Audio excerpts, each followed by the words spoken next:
हम किसी भी पहलू को छोड़ना नहीं चाहते हैं, लेकिन एट द सेम टाइम जैसा कि मैंने बताया, हमारे लिए सबसे पहला जो प्रायोरिटी होगा वो है लड़का की बरामदगी। फायरिंग कितनी राउंड हुई है ये किसी ने नहीं सुना है। 9 खोखा बरामद हुई है। अमूमन जो हम लोग देखते हैं जहाँ मल्टीपल राउंड्स फायर होते हैं, वहाँ जितनी राउंड फायर होती है उससे कम ही खोखा बरामद होता है। तो अगर ये 9 राउंड खोखा प्रस्तुत किया गया है तो हम ये मान के चलें कि 10-12 राउंड भी फायर हो सकता है या उससे ज़्यादा भी हो सकता है।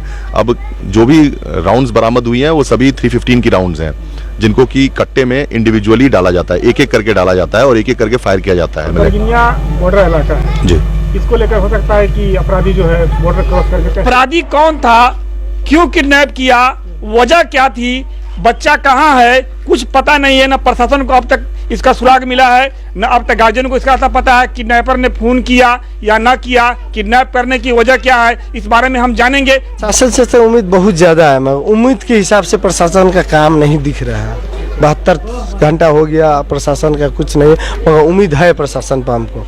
डीएसपी साहब आए थे जिला से चलकर, जी, तो क्या आश्वासन दिए हैं? आश्वासन दिए हैं, जिसका हम नाम दर्ज किए हैं उनको उठाने का ही बोले हैं। आप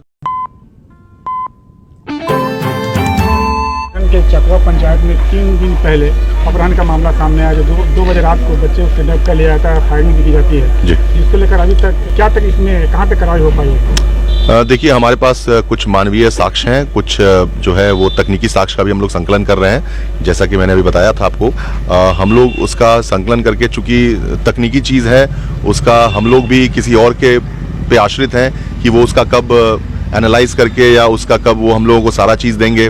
जैसे कि उदाहरण के स्वरूप अगर हमें किसी का मोबाइल नंबर ही है उसका भी एनालाइज करना होता है, तो हमें उसको डाटा उसका प्राप्त करने के लिए मोबाइल कंपनी को एसपी ऑफिस के माध्यम से संपर्क करके उनसे मांगना पड़ता है। वो चूंकि एक प्रक्रिया के तहत होता है तो उसमें कभी कभी वक्त लगता है। हम लोग इंतज़ार में हैं, कुछ ऑलरेडी साक्ष्य आ चुका है जिसका कि फिर एनालाइज किया जा रहा है, और एनालाइज करके हम लोग कोशिश कर रहे हैं ये पता करने की कि कौन लोग हो सकते हैं जो इस घटना को कारित किए हैं। की तरफ से नाम भी दर्शा दिया गया है और आप उनके मकान पर आए हैं, तो बरामद नहीं हुए हैं, तो क्या इस पर कार्रवाई होगी? देखिए, ऐसा है कि जैसा कि मैंने आपको बताया, कुछ दिन पहले ऐसा बताया जा रहा है कि इनके बीच में ज़मीनी विवाद को लेकर तू मैं भी हुई थी और थोड़ी बहुत हल्की फुल्की झड़प भी हुई थी। इस चीज़ की वजह से जो उनके गार्जियन है, जो अपहृत बालक हैं उसके गार्जियन हैं, उनके द्वारा कहा जा रहा है कि इसी वजह से इस घटना को उनके द्वारा कारित कराया गया है।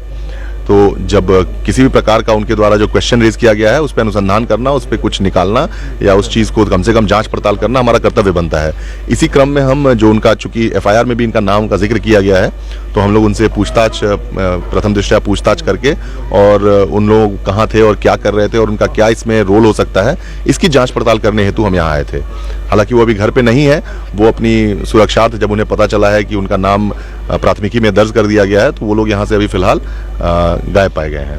सर, प्रशासन इस मामले को, जो इसमें काफी पेचीदा मामला सामने आया, जमीन के लेकर भी बात आ रहा है, जी, तो प्रशासन इस किडनैपिंग मामले को किस नजर से देख रही है? वाकई में किडनैपिंग हुआ है या किसी साजिश के तहत मामले को बढ़ाया जाए? देखिए, हम किसी भी पहलू को छोड़ना नहीं चाहते हैं, लेकिन एट द सेम टाइम जैसा कि मैंने बताया, हमारे लिए सबसे पहला जो प्रायोरिटी होगा वो है लड़का की बरामदगी। जो गायब है मोहम्मद जायद, चूंकि 15-16 वर्ष के नवयुवक हैं, उनकी बरामदगी हमारे लिए सर्वोपरि है।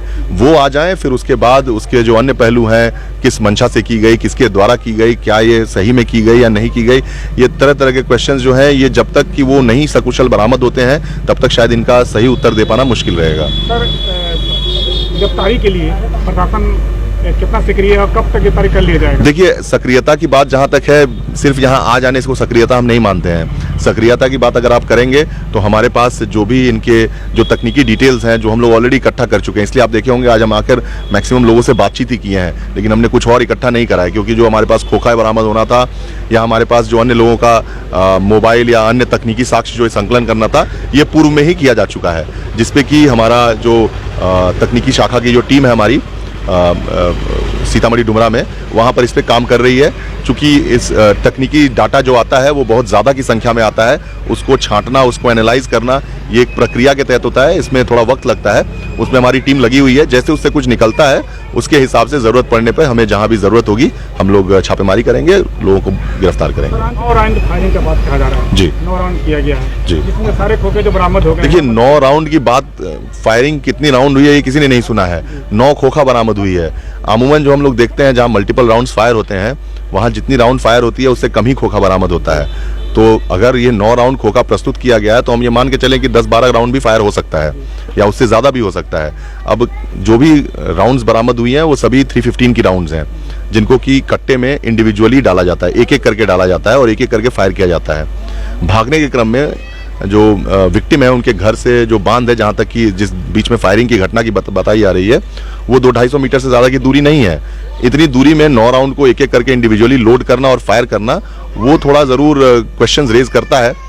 लेकिन जैसा कि मैंने आपको बताया कि सभी चीज़ों को हम लोग एनालाइज कर रहे हैं, अभी सुन रहे हैं। जो भी पक्ष हैं जिनको भी बोलना है, सभी आमंत्रित हैं। किन्हीं के पास कुछ अलग से भी गुप्त सूचना भी है, हमने उन्हें कहा है कि आप हमें सूचित कर सकते हैं, हमें पुलिस अधीक्षक महोदय को सूचित कर सकते हैं और हम लोग उस पर भरसक कोशिश करेंगे कि अन्य पहलुओं को भी अपने जांच पड़ताल में लें।